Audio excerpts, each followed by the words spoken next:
Alam mo ba na ang pinakamataas na rocket ng Soviet Union ay naging isang krematorium sa loob ng ilang segundo?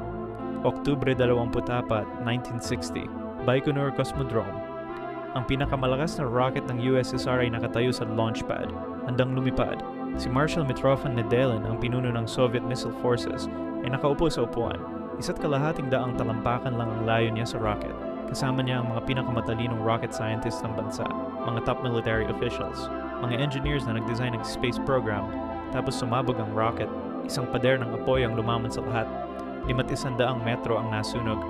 Si Nedelin ay naging abo sa loob ng isang segundo. 26 na tao ang namatay, kasama ang buong henerasyon ng missile experts, pero walang nakaalam. Sinabi sa mga pamilya na namatay ang mga mahal nila sa plane crash, sa training accident, kahit ano, basta hindi totoo. 30 taon bago inamin ng Soviet government ang nangyari.